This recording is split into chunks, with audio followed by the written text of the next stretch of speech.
All right. Happy Monday, everyone. Hi, everyone.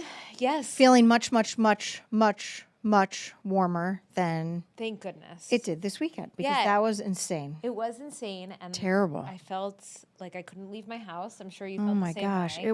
It was like unbearably cold. I mean, we were walking into a basketball game and, you park and it's not that far to get to the gym. And I walked inside and I was literally like cold to the bone. Right, I Like know. my hands were freezing. It's so dangerous out. My elderly neighbor, I saw her driving and I was like, Jan, why are you out? Hi. This is not the time. Too cold. I know, definitely. It's just too cold. No, it's good that you And checked it's in risky. on your neighbors. Yeah. No, it's very tough out there, and I'm just glad that it'll warm up and things are Yeah. going to start melting. And they said it's good because it's going to be a slow melt because obviously the concern is if it melts too quickly, then we're dealing with flooding. Yes, especially because also when temperatures are this cold, when it starts to warm up, we get rain. Yes. So we don't want rain on top of the melt. No. Too much. I mean, those piles are big, so yes. you can imagine in the prone spots to flooding, it would Yes. be a mess. But obviously, we were talking about the weather being dangerous, and unfortunately, this story about a woman who left her nursing home and wasn't spotted for a little bit. She was found face down in the snow, 90-something years old, and they tried to bring her in and help her, but it appears that they didn't call 911 for a few hours, and Yeah, they there were are a trying lot to of warm her up. questions about it. So she's 93 years old. Her name is Margaret Healy. Yeah. And Susan Raff spoke exclusively with one of her family members today. And so she kind of sheds light on what they've been told and what happened. Yeah, you just feel for this family so Absolutely. much. All right, here's Susan's exclusive story. Margaret Healy walked down the driveway out of the Bickford Health Center. Police say maybe a few feet or so, and then they believe she may have fallen in the snow. Healy, we are told, was reported missing around 4:45 Sunday morning. However, police say the nursing home didn't call for an ambulance right away. Police say they waited until they found her outside and then tried to resuscitate her. Healy was taken to the hospital where she died. I spoke with her niece this afternoon. As a family, we're all really grieving about this. Obviously, we have some pretty significant concerns. It was bitterly cold that night. It was below 0 degrees without wind chill.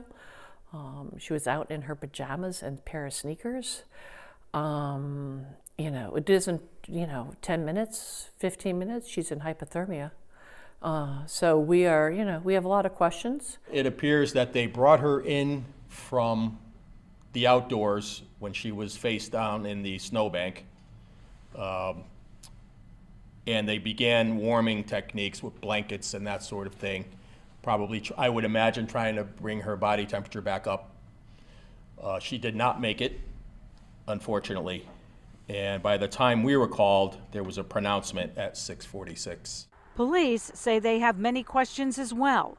They say the nursing home waited almost 2 hours after Margaret Healy was discovered missing until they called the police department. All right, that was Susan Raff reporting there. Obviously, just a heartbreaking situation for Margaret Healy's family. Absolutely. And we will continue to follow developments as police Yes. are investigating this and anything that comes out of this story. Something that we've been following very closely as well is the concierge apartments, the fallout from there. Now 2,000 people finding a place to live in a state where we don't have enough housing as it is, because all of the apartments were deemed unsafe to live in for a bit. And Owen Kingsley, he spoke with a man who rents from there, and it's just horrific what he returned home to. It's terrible. Our station is actually right by these apartments, and when you drive out, there's 3 hotels in this area. The hotel parking lots are jam-packed. Oh, that's true. Yeah. Jam-packed. They're all 2,000 of them had to be put up in these different hotels. And so it's just, you can't even imagine, being taken away from your home, as the AG said, essentially homeless, and now just, with whatever they were able to bring over from the apartment. So tough situation there, but there are some updates today, so we'll bring you that now. 544 apartments, every single one condemned. Paul Nias is one of about 2,000 people who were forced to leave. He grabbed a couple essentials and left for a nearby hotel. He came back Sunday to grab more of his things and found his toilet backed up while he was gone. To my surprise, I walked in. Oh, goodness. And the toilet bowl's full, and you can smell it now. Is that all frozen? It's frozen, yeah. Feces and sewage frozen to the floor. After reporting the problem, he started stacking everything to get it off the floor, including his 5-year-old daughter's toys. They're afraid that all this water is going to come Back up. and flood the actual first floor. On Monday, Attorney General William Tong launched an investigation into the ownership of Concierge Apartments. Last week, he wrote a letter and made demands of JRK Property Holdings to make the situation right. Initially, they refused most of them until last night. They wanted to apologize, and that the company JRK Property Holdings deeply regrets what's happened to the residents. That's a start. Attorney General Tong also says they will fairly compensate affected residents with things like out-of-pocket costs of food, medicine, and alternative child care. Notwithstanding this letter and the good faith in which I receive it, there's not a lot of trust right now. In fact, there's no trust. They are also now offering a 1-month rent credit, and for residents who lost water, a 2nd-month rent credit or permission to break their lease and leave. After recently renewing his lease, Paul Nias would like to have that option. Between time, stress, and what am I going to do? When are they going to get this done? Am I going to be able to stay here? Yeah, just terrible what they're all going through. And of course, Owen's going to stay on top of this, or I-Team staying on top of it, and we'll keep you posted. And another issue that individual homeowners are also dealing with are those frozen pipes that are then bursting. We have friends in West Hartford. They were dealing with that this weekend. Yes. Joe Zone, Sports Director Joe Zone, the last 2 days he has not had water, frozen pipes. So this is really a situation a lot of people across the state are dealing with. My friend texted me on Sunday, and she was like, my shower is frozen and my sink is. And I was like, that's why I ran my faucet last night. And she's like, I didn't think to do that. So, we do these stories all the time about letting the faucets drip. I was about to sneeze, but letting them drip when it's really cold out. Yeah. But like but people forget. Like they don't realize. So. I didn't think to do that. Yeah. Oh, I think ever That's since smart. I did a story on it, I'm just I know. really No, it's a aware good of it. idea. So yeah, if we get another cold snap like this again, always let those faucets just a little drip, and it helps get the water moving, and then it's less likely to freeze. How long do you do it for? All night. I just let it go. Oh, so you just let it go, but slightly. Yeah, just like drip, drip, Yep, drip. I get it okay. as slow as I can, and then it helps because we have this one bathroom that gets really cold. Yep. And so I was really concerned about that. But I also worry about like where our laundry is. Yeah. Because our laundry area gets cold. But there's nothing you can do for that, right? I don't know. I don't know. I should ask. But anyways. Yeah. It's just, it was so cold. They're out. It was busy. just- Plumbers yeah. are busy. Oh my God, super busy. So Luke Hydash spoke to one of those companies in Norwich about what they were dealing with trying to fix these burst pipes for everyone.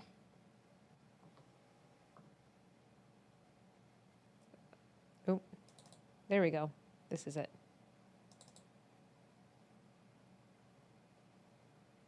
It's a sloppy mess no one wants to deal with, but this time of year, burst pipe cleanups are how Gary Giordano makes a living. We're getting at least 10 calls a day, and we're not even a plumbing company. Dehumidifiers and heavy-duty fans, it's all needed to clean up this soggy sunroom in Ledyard.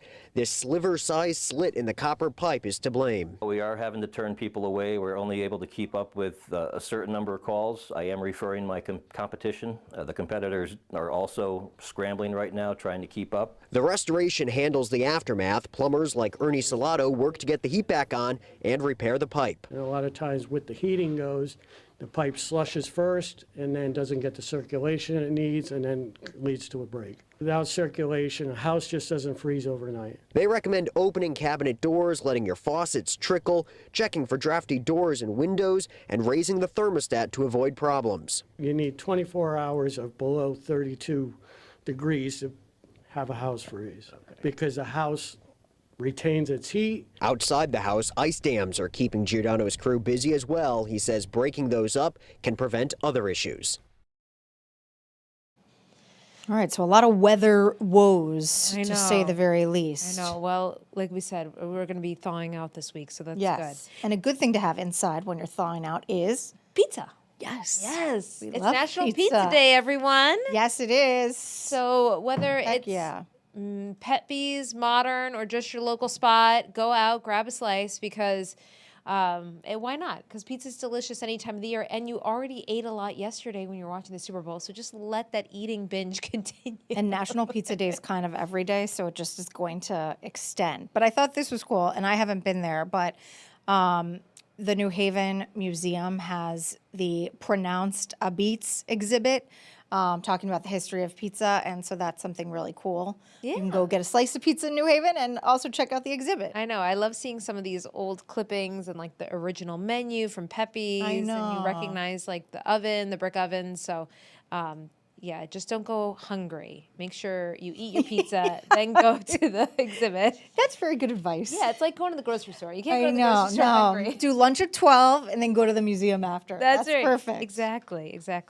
Well, that was fun. Yes. So it's going to be warming up a little bit, and that's the good news. And again, a slow warm up so that there won't hopefully be any flooding and not a lot of rain. So that's all good. But we're getting a little break from that cold weather. Thank goodness. Yes.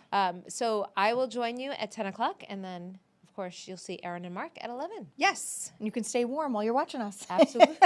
What else is there to do but stay inside and watch the news? It's very true. All right. Have a great night, everyone. Take care.